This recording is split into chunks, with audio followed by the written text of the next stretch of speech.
So, welcome back, friends. The United States President Donald Trump has just appeared on CNBC's Squawk Box, and he says that India has not been a good trading partner and announced that he will raise the tariffs on India very substantially over the next 24 hours. Quoting President Trump, he says that with India, what people don't like to say about India, they are the highest tariff nation. They have the highest tariff of anybody. We do very, very little business with India because the tariffs are so high. Trump said in an interview with CNBC's Squawk Box today. India, according to him, has not been a good trading partner because they do a lot of business, but we don't do much business with them, which means that America does not sell much products to the United States.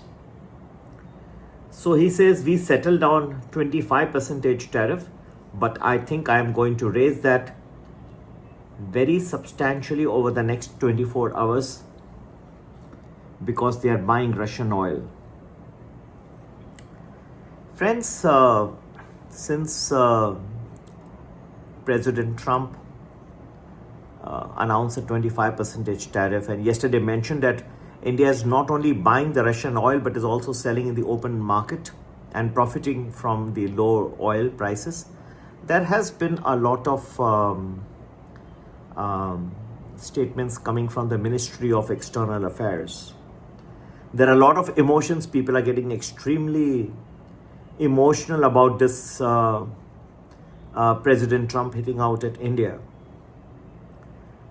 From my experience of dealing with Americans and Indians alike, I believe the way this is happening is not the right way to tackle. Very, very high respect for Prime Minister Narendra Modi and Amit Shah ji and his team. But I think at this point of time, and they are among the smartest people around, the best policy is to diplomatically engage with the United States. Don't challenge them. Don't keep saying that, that at one point of time you had encouraged us to buy from Russia and all that. That's not the right way. The right way is to diplomatically try and resolve this with the US. And you cannot challenge them. They are the most powerful country in the world today. And even otherwise, if he's saying that you are buying from oil, then sit across the table and ask him, what do you suggest we do? Work out a solution. Hitting out in the press with statements and, retorts, and that's nothing. You may be able to galvanize the countrymen, but that's not going to solve your problem. The problem is going to be solved when you sit across diplomatically and peacefully and with lowering your tone, trying to find a solution, which does not seem to be. Last 2 days, there are various statements coming out of the Ministry of External Affairs, also the Eastern Command, Indian Army and all that. But diplomacy is the best way. Try and work it out and try to nip it in the bud before this goes any further. I think this is the best approach I suggest. And I'm sure President Trump has got also his own interests in India and all. They would not like to take this that far. But if they impose another higher tariff, that could be a problem. Coming to the Indian stock markets, you saw a wobbly market. It improved a little bit in the afternoon after the time I had given. 11-15, little small marginal improvements, some 50-70 points, but remained in the red.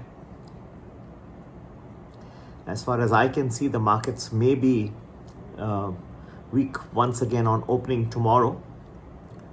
And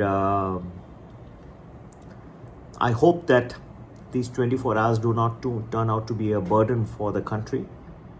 I'm sure I'm sending my own feelers to the political channels that I have both in India and the United States to hope that helps in calming things down a little bit. I am doing my best. I'm not a cricketer to win a match, but what politically alignments are there. I'm trying to reach out, and I hope in at least in small way I can calm or fan the fires. But for India, it would be most appropriate to try and work this out diplomatically, calmly, and peace of mind should return. Otherwise, any more hits coming in formally on paper, that I think will turn out to be unnecessarily traumatic. Now, yes, in China also they had done the same thing, 125%, and that came down. But where is the necessity to do all that? So just talk it across and try to work out. That's why I had mentioned this week there could be many series of falls, and be prepared. Okay. Many people were amused by my predictions for this week. Monday they went up solid, but I mentioned that there were some reasons. This is what I had anticipated once again. To get to know more, get a full week analysis, detailed analysis and predictions, do join our Premium Plus. Gives you 10 to 12 days predictions in advance and good multi-bagger recommendations. You can join by WhatsApping us on 9820861044. Thank you and have a great investing week ahead. Take care. Bye-bye.